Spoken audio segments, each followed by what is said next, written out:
Next problem, tan theta equals to -1। तो यहाँ पे टेन थीटा रख दो जैसे कि वैसा, माइनस भी जैसे कि वैसा 1। टेन कितना होता है, 10 π/4 होता है, ठीक है। अब यहाँ पे -10 थीटा, तो -10 थीटा वाला अलाइड एंगल यूज़ करो। कहाँ पे होता है, सेकंड क्वाड्रेंट में 10 निगेटिव होता है, तो 10 π - थीटा, ठीक है। तो इसको हम लिख सकते हैं, तो यहाँ पे आपको लिखना होगा 10 π - थीटा, थीटा की जगह π/4 पुट कर दो। कितना हो रहा है ये 10, 4 1 जा 4, 4 - 1 3, 3 π/4। तो टेन थीटा इक्वल्स टू 3 π/4, ये अल्फ़ा हो गया, ठीक है। तो हम लिखते हैं if tan theta equals to, अगर टेन अल्फ़ा होता है, ठीक है, तो हम क्या लिखते हैं, general solution is theta is equals to n pi plus alpha where n belongs to z, right. तो यहाँ पे भी आपको ऐसे लिखना होगा, tan theta equals to given है 10 3 π/4, मतलब आया है, हमने निकाला है यहाँ तक के। तो जनरल सॉल्यूशन क्या रहेगा, required general solution is theta is equals to n pi plus alpha, कितना है यहाँ पे 3 π/4 बराबर, और n किसको बिलोंग कर रहा है, z को। हो गया ये। साइन 2 थीटा इक्वल्स टू 1/2, देखो यहाँ पे साइन 2 थीटा इक्वल्स टू 1/2 है, तो डबल एंगल है यहाँ पे, ठीक है। तो 2 थीटा इक्वल्स टू, यहाँ पे साइन है तो यहाँ पे साइन चाहिए। बोलो साइन कितना होता है, 30 डिग्री, मतलब साइन π/6 1/2 होता है। साइन π/6 की जगह 1/2 लिख सकते हैं, 1/2 की जगह साइन π/6। साइन ही क्यों लिखा, क्योंकि यहाँ पे साइन फंक्शन था इसलिए। चलो अब क्या करते हैं, हम इसका जनरल सॉल्यूशन लिखते हैं। इफ़ साइन थीटा अगर साइन अल्फ़ा होता है, तो जनरल सॉल्यूशन हम लिखते हैं, general solution is theta is equals to n pi plus -1/n alpha n belongs to z। तो यहाँ पे तो साइन 2 थीटा की वैल्यू साइन π/6 आ रही है, तो इसका जनरल सॉल्यूशन क्या होगा, तो जनरल सॉल्यूशन इज 2 थीटा लिखेंगे। देखो यहाँ पे पहले थीटा था तो थीटा के लिए लिखा, यहाँ पे 2 थीटा है तो 2 theta is equals to n pi plus -1/n alpha, alpha कितना यहाँ पे π/6, ठीक है। तो आपको लास्ट में करना क्या है, यहाँ पे जो ये 2 से डिवाइड करना है, तो 2 से डिवाइड कर देंगे दोनों साइड में, तो ये 2 कट हो जाएगा, इधर डिवाइड हो जाएगा n π/2 प्लस -1/2 एंड 6 × 2 कितना हो जाएगा ये 12, ठीक है। डिवाइड कर रहे हैं ना हर जगह पे, तो बराबर ये 6 2 जा कितना बनेगा 12, और n बिलोंग्स टू किसको रहेगा z। तो हो गया आंसर, सिंपल था। Next tan 2 theta upon 3 equals to √3, angle क्या है 2 θ/3, कोई प्रॉब्लम नहीं, चलने दो इतना, 2 θ/3, √3 किसकी वैल्यू है tan 60 डिग्री, मतलब π/3, ठीक है। तो tan π/3। अब यहाँ पे जनरल सॉल्यूशन लिखते वक्त आपको लिखना पड़ेगा, इफ़ tan थीटा अगर tan अल्फ़ा होता है, तो जनरल सॉल्यूशन हम लिखते हैं, general solution is theta is equals to n pi plus alpha n belongs to z, ऐसे लिखते हैं, ठीक है। तो अब यहाँ पे क्या करना होगा, आपको 2 θ/3 के लिए लिखना होगा, ठीक है, जनरल सॉल्यूशन। तो ये tan π/3, तो जनरल सॉल्यूशन इज 2 θ/3, ठीक है। तो यहाँ पे 2 θ/3 लेना है पहले, फिर n pi plus alpha, alpha कितना है यहाँ पे π/3, राइट। अब आपको पता है कि ये इससे डिवाइड करना होता है, मतलब ये 2/3 हटाना है आपको। तो कैसे करने वाले हो आप, ये देखो 2/3 मतलब 3/2 से मल्टीप्लाई करोगे आप, तो यहाँ से तो 2/3 चला जाएगा, यहाँ पे 2/3 मल्टीप्लाई हो जाएगा, ठीक है। ये देखो एक मिनट, हम डिवाइड करते हैं ना किसी नंबर से, तो 3/2 से। अब यहाँ पे देखो आपको 3 कैंसिल करना है, ये 2 कैंसिल करना है, तो हम क्या करेंगे, यहाँ पे देखो 2 θ/3 को हम मल्टीप्लाई करेंगे 3/2 से, तो इधर भी 3/2 से करना पड़ेगा, और इधर भी 3/2 से करना होगा। आया समझ में आप, देखो 3 3 कैंसिल, 2 2 कैंसिल, थीटा बचेगा यहाँ पे, और इधर कितना आया 3n π/2 plus 3 3 cancel π/2 n belongs to z, ठीक है। Next cot 4 theta equals to -1, cot को tan चेंज कर लो, कॉट को tan में चेंज कर देंगे, tan 4 थीटा, देखो 1/cot थीटा लिखते हैं हम, तो cot 4 थीटा लिखेंगे, सेम होगा 1/-1 मतलब -1, तो tan 4 थीटा भी कितना मिल रहा है हमें -1। अब यहाँ पे tan 4 थीटा है, तो इधर भी tan की वैल्यू लिखो, tan π/4, क्योंकि 1045 1 होता है तो बराबर इसकी जगह। अब फिर से वही -10 थीटा कहाँ पे आता है, सेकंड क्वाड्रेंट में, -10, तो ये 10 पाई माइनस थीटा। अब थीटा कितना है इसकी जगह, π/4। अलाइड एंगल यूज़ किया मैंने यहाँ पे, ठीक है। ये 10 4 थीटा कितना हो रहा है बोलो जल्दी, 4 - 1 3, 3 π/4। यहाँ तक सही है। 10 4 theta is equals to 10 3 π/4। Alpha मिल गया हमें 3 π/4। अब इसके बाद क्या करते हैं, जनरल सोल्यूशन लिखते हैं हम। जनरल सोल्यूशन क्या होता है, थीटा इज इक्वल्स टू होता है, ठीक है, अगर n पाई के लिए। तो यहाँ पे कितना होगा जनरल सोल्यूशन, अब थोड़ा डायरेक्ट लिखता हूँ मैं। 4 theta is equals to n pi plus alpha. Alpha कितना है यहाँ पे 3 π/4, n बिलोंग्स टू z। लेकिन आपको सिर्फ थीटा चाहिए तो 4 से डिवाइड कर दो, तो n π/4 प्लस 3 π/4, ठीक है। क्या कर दिया हमने, n से डिवाइड कर दिया, हो गया general solution. Sorry by mistake मैंने यहाँ पे ये 4 तो ऑलरेडी है, 4 नहीं लिखा। 4 4 ज़ा 16, तो यहाँ पे 16 लिखना होगा, ठीक है, क्योंकि ये 4 से डिवाइड करना होगा। तो 4 से डिवाइड करें तो यहाँ से 4 कट जाएगा, इधर 4 डिवाइड हो जाएगा, इधर भी 4, ठीक है। तो 4 4 ज़ा 16। अब ठीक है, नेक्स्ट। अब देखो यहाँ पे क्या है, 4 cos² theta is equals to 3 है।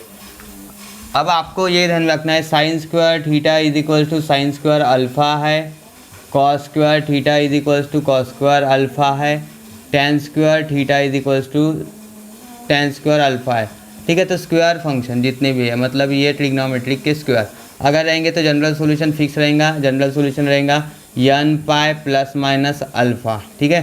क्या रहने वाला है general solution, n pi plus minus alpha सभी का।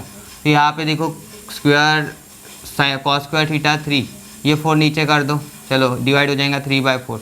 अब मुझे बोलो 3/4 का हम स्क्वायर फॉर्म में लिख सकते हैं, √3/√2 का स्क्वायर ऐसे लिख सकते हैं, √3/2 का स्क्वायर लिख सकते हैं, ठीक है। अब बोलिए किस चीज़ की वैल्यू है, यहाँ पे कॉस है तो बराबर कॉस में ही चाहिए आपको, cos² थीटा, तो cos 30 डिग्री मतलब π/6, और ये स्क्वायर कर दो तो cos² π/6। अब कर सकते हैं हम कंपेयर, ठीक है। तो इफ़ ऐसे लिखते हैं cos² थीटा अगर cos² अल्फ़ा होता है तो जनरल सॉल्यूशन क्या होता है, general solution is theta is equals to n pi plus minus alpha, n belongs to z। तो यहाँ पे तो cos² theta is equals to cos² π/6 है, ठीक है। तो देन जनरल सॉल्यूशन क्या बनेगा इसका, general solution is theta is equals to n pi plus minus alpha, कितना है π/6, n बिलोंग्स टू z, हो गया। Next 4 sin² theta equals to 1। तो यहाँ पे देखो sin² थीटा लिखना है पहले, और ये 4 चला जाएगा डिवाइड, ठीक है। तो 1/4 को हम ऐसे लिख सकते हैं 1/2 का स्क्वायर होल स्क्वायर। 1/2 किस चीज़ की वैल्यू है, साइन के टेबल में, मतलब साइन का रो में। तो साइन 30 डिग्री मतलब फिर से π/6, तो sin² π/6 लिख सकते हैं। अब जनरल सॉल्यूशन क्या होता है इसका, general solution is theta is equals to होता है, अगर मान लो ऐसे लिखते हैं हम, sin² theta is equals to sin² alpha होता है, ठीक है। इफ देन GS इज, मतलब जनरल सॉल्यूशन जो होता है is theta is equals to हम लिखते हैं n pi plus minus alpha, n belongs to z। तो यहाँ पे रिक्वायर्ड जनरल सॉल्यूशन क्या आएगा, required general solution is theta is equals to n pi plus minus alpha, कितना है यहाँ पे π/6, और n बिलोंग्स टू z, हो गया solve. Next problem, cos 4 theta equals to cos 2 theta है, ठीक है। तो यहाँ पे कोसाइन फंक्शन है, यहाँ पे भी कोसाइन है, तो हम लिख सकते हैं कि इफ़ cos थीटा अगर cos अल्फ़ा होता है तो जनरल सॉल्यूशन क्या लिखते हैं हम उसका, general solution is theta is equals to 2n pi plus minus alpha लिखते हैं, n बिलोंग्स टू z, ठीक है। तो यहाँ पे जो है अल्फ़ा की जगह क्या है 2 थीटा है, तो अब इसके लिए हम लिख सकते हैं general solution 4 theta cos 4 theta equals to cos 2 theta. General solution is, ठीक है, 4 थीटा के लिए लिखो general solution, 4 theta is equals to क्या है हमारा यहाँ पे 2n pi plus minus alpha, alpha कितना है यहाँ पे 2 थीटा है। अब सही है, देखो तो इस तरीके से आएगा 4 theta is equals to 2n pi plus minus plus 2 theta, एक बार प्लस, और 4 theta is equals to 2n pi minus 2 theta, ठीक है। तो इस तरीके से आपको करना होगा यहाँ पे। देन ये 2 थीटा इधर शिफ्ट कर दो, 4 थीटा और 2 थीटा इधर, ठीक है। तो ये 2n पाई बचेगा, 4 में ऐसे 2 चला गया, 2 थीटा, ये 2n pi, theta is equals to 2n pi upon 2, 2 cancel, 2 से डिवाइड कर रहे, तो कितना हो गया ये n pi, theta is equals to n pi. और इधर देखो 4 थीटा, ये 2 इधर आया तो प्लस 2 थीटा, और ये 2n पाई, कितना होगा 4 + 2 6 theta, 6 theta is equals to 2n pi, theta is equals to 2n pi, 6 से डिवाइड कर दो, ठीक है। तो 2 3 = 6, तो कितना आ रहा है यहाँ पे n पाई/3। तो ये हो गया जनरल सॉल्यूशन, ठीक है। n बिलोंग्स टू क्या रहेगा z, ठीक है। तो लास्ट में लिख सकते हो आप। तो n equals theta is equals to n pi और theta is equals to n पाई/3। नेक्स्ट गिवन है यहाँ पे देखो, sine theta equals to tan theta.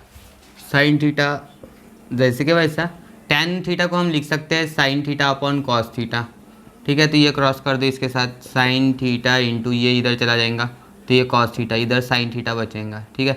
अब ये साइन इधर शिफ्ट कर दो, sine theta cos theta minus sine theta equals to 0, सही है। देखो साइन थीटा इधर चला गया तो माइनस साइन थीटा, यहाँ से हम क्या कर सकते हैं, साइन थीटा को कॉमन ले सकते हैं, यहाँ पे 0 बचेगा, सॉरी। तो ये प्लस है, इधर आने के बाद माइनस, तो यहाँ पे 0 बचेगा, साइन थीटा चला गया यहाँ पे कॉमन, तो ब्रैकेट में आ गया cos theta minus sine theta, अगर चला गया तो यहाँ पे 1 बचेगा, डिवाइड कर रहे हैं, राइट, इक्वल्स टू 0। तो साइन थीटा इक्वल्स टू 0 लिख सकते हैं हम, और कॉस थीटा -1 इक्वल्स टू 0 लिख सकते हैं।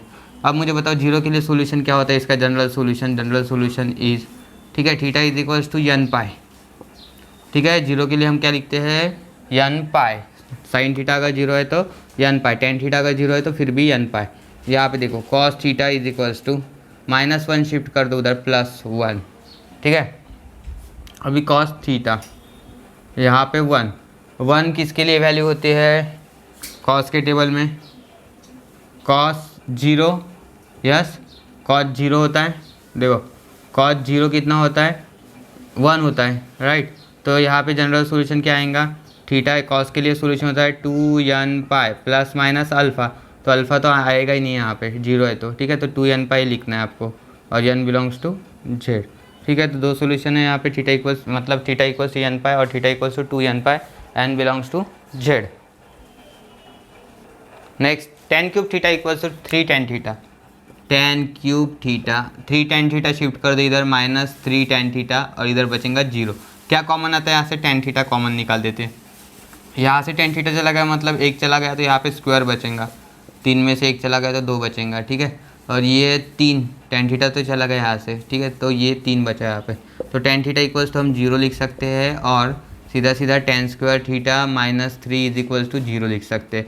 tan theta is equals to 0, इसका जनरल सॉल्यूशन सीधा सीधा लिख सकते हैं हम, जनरल सॉल्यूशन इज, इसके लिए theta is equals to n pi. मैंने पहले बोला है कि साइन के केस में और tan के केस में अगर 0 आ रहा है तो n पाई लिख दो सीधा। और यहाँ पे क्या बोल लेंगे, tan square theta is equals to 3 उधर शिफ्ट कर देगा, -3 का होगा +3, √3 का स्क्वायर लिखेंगे, क्योंकि यहाँ पे स्क्वायर है तो इसलिए स्क्वायर के फॉर्म में अरेंज करना होगा। अब tan कितना मतलब √3 होता है, tan पाई/3, तो ये tan 60, राइट। तो ये tan स्क्वायर बनेगा, ठीक है, ये स्क्वायर, तो उसके लिए tan स्क्वायर पाई/3 लिखा मैंने यहाँ पे, tan स्क्वायर थीटा।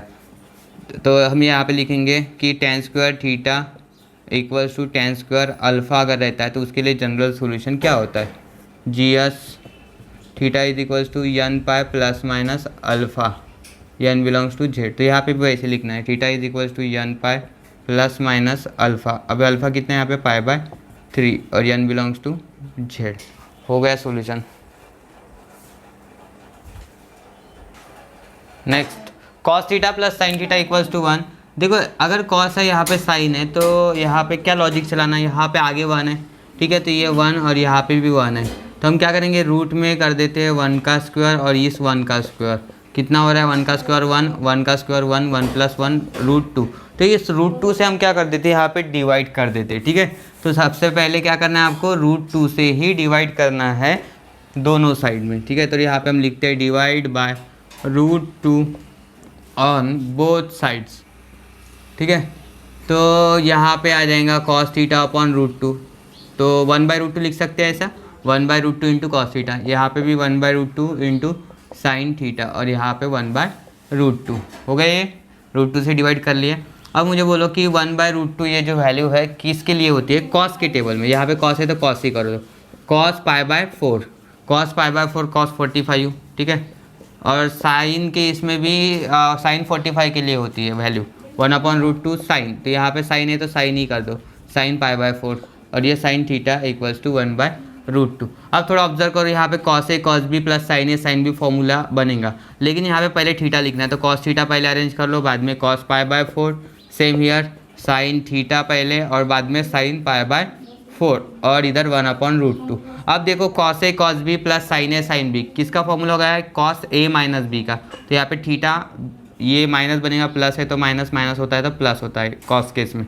तो cos का formula cos A minus B, what is B, B angle है यहाँ पे π/4 और ये 1/√2। यहाँ पे cos है तो यहाँ पे cos चाहिए, ठीक है। तो फिर से वही काम करना है, 1/√2 किसकी वैल्यू है, cos के किस एंगल की वैल्यू है, cos π/4। अब जनरल सॉल्यूशन लिख सकते हो आप, जनरल सॉल्यूशन इज, थोड़ा शॉर्टकट यूज़ कर रहा हूँ मैं यहाँ पे। तो थीटा इज इक्वल्स टू हम लिखते हैं 2n π, लेकिन यहाँ पे आप थीटा माइनस π/4, यहाँ पे एंगल क्या है थीटा माइनस π/4, तो इसके लिए जनरल सॉल्यूशन लिखना होगा। cos के केस में क्या होता है 2n π plus minus alpha, what is alpha π/4 और n बिलोंग्स टू z। अब इसको थोड़ा और सॉल्व करना है, आगे तक के सॉल्व करना है, पूरा सॉल्व नहीं हुआ है अभी तक ये, तो ठीक है। अब देखो ये थीटा चाहिए हमें सिर्फ, थीटा इज इक्वल्स टू ये π/4 उधर शिफ्ट कर दो, 2n π प्लस माइनस π/4 प्लस π/4, ये इधर चला गया π/4 हो गया। अब यहाँ पे दो निकलेंगे कैसे, 2n π प्लस माइनस है तो ये पहला प्लस रहेगा प्लस π/4 प्लस π/4, और सेकंड केस में आ सकता है theta is equals to 2n π minus π/4 plus π/4 plus minus cancel, और ये कितना हो रहा है 2n π प्लस π/4 2 π/4 होता है, ठीक है। उसका ही मीनिंग क्या हो रहा है कि 2 2 जा 4 दैट इज π/2। तो theta is equal to 2n π plus π/2, और इधर हो रहा है theta is equal to 2n π, ठीक है। और n कहाँ पे बिलोंग कर रहा है, z को बिलोंग कर रहा है। तो ये हो गए सॉल्यूशंस, ठीक है, general solutions. Next, which of the following equations have solutions, तो इनमें से किस इक्वेशन, 4 इक्वेशंस गिवन है, सॉल्यूशंस किसमें किसका निकलेगा ये हमें डिसाइड करना है, ठीक है। तो यहाँ पे cos 2 थीटा इक्वल्स टू -1 है, तो मुझे बोलो cos 2 थीटा इक्वल्स टू -1 है, इसका सॉल्यूशन हम निकाल सकते हैं कैसे। आपको पता है range of the cos theta की रेंज क्या होती है, -1 से लेके +1 तक के होती है, ठीक है। तो ये अगर रेंज पॉसिबल है यहाँ पे -1 से लेके किसी भी एंगल के लिए वैल्यू आपको पता है, ठीक है। तो किसी भी एंगल के लिए वैल्यू जो होती है, फिर -1 लेस देन इक्वल्स टू हम यहाँ पे cos 2 थीटा लिख सकते हैं, बिल्कुल लिख सकते हैं, ठीक है। क्योंकि थीटा जो है वो बिलोंग करेगा रियल नंबर को, कि तो यहाँ पे थीटा कुछ भी हो सकता है, तो इस तरीके से 3 थीटा 4 थीटा कुछ भी रहे, तो कोसाइन फंक्शन की वैल्यू जो है कैसे वेरी करें, -1 से लेके 1 तक के। तो ये अगर सेटिस्फाई हो रहा है, मतलब यहाँ पे तो cos 2 थीटा -1 है, तो ऑब्वियस सी चीज़ है कि इसका सॉल्यूशंस रहेगा। Therefore cos 2 theta equals to -1 have solutions, ठीक है। दिस इक्वेशंस हैव सॉल्यूशन, तो इस इक्वेशन को सॉल्यूशन रहेगा।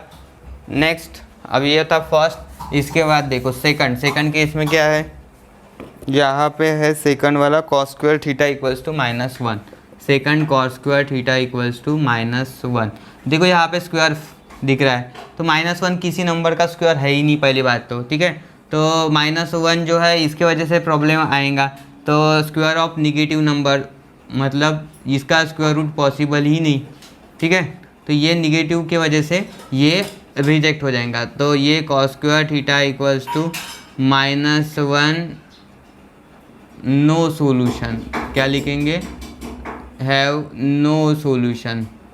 तो यहाँ पे सॉल्यूशन नहीं रहेगा, किसकी वजह से नहीं रहा, यहाँ पे -1, क्योंकि यहाँ पे स्क्वायर फंक्शन है, और आपको पता है कि इसको स्क्वायर के फॉर्म में लिख नहीं सकते आप। अगर 1 होता तो हम 1 का स्क्वायर लिख सकते, लेकिन -1 किसका स्क्वायर होता है ये लिख सकते हैं कि हम नहीं, ठीक है। तो निगेटिव जो है ये निगेटिव नंबर का हम स्क्वायर ऐसे स्क्वायर फॉर्म में नहीं लिख सकते, क्योंकि -1 is not a complete square. तो यहाँ पे आप लिख सकते हो -1 इज़ नॉट कंप्लीट स्क्वायर, ये है ही नहीं, ठीक है। तो नेक्स्ट है थर्ड, यहाँ पे 2 sin थीटा इक्वल्स टू 3, ठीक है, 2 sin थीटा इक्वल्स टू 3। तो यहाँ पे देखो sin theta is equals to 3/2, ये बन जाएगा sin थीटा इक्वल्स टू 3/2। 3/2 मतलब कितना होता है, 1.5 होता है। और आपको पता है कि sin थीटा की जो रेंज है वो सबको पता है, -1 से लेके 1 होती है, ठीक है। तो यहाँ पे हम लिखेंगे since -1 less than sin theta less than 1, तो इसका मतलब ये आएगा ही नहीं, ठीक है। Therefore 2 sin theta equals to 3 have no solution, no solution, तो इसमें सॉल्यूशन रहेगा ही नहीं, does not have any solution, ठीक है। तो कोई सॉल्यूशन नहीं रहेगा उसके लिए। Next number 4, 3 tan theta equals to 5। अब इसका भी चेक कर लो, tan थीटा इक्वल्स टू 5/3 कर देंगे। अभी ऑब्वियस सी चीज़ है कि tan जो होती है, tan थीटा की जो वैल्यूज़ है वो -∞ से लेके +∞ के बीच में आती है, ठीक है। तो ये भी चलेगा यहाँ पे, राइट। तो ये रेंज में आ रहा है उसके 5/3, तो therefore 3 tan theta equals to 5 have solution, ठीक है। तो इसको भी सॉल्यूशंस रहेंगे, ठीक है। तो thank you for watching our video, channel को सब्सक्राइब कर दीजिए, साथ ही साथ बाकी फ्रेंड्स के साथ शेयर कर दीजिए।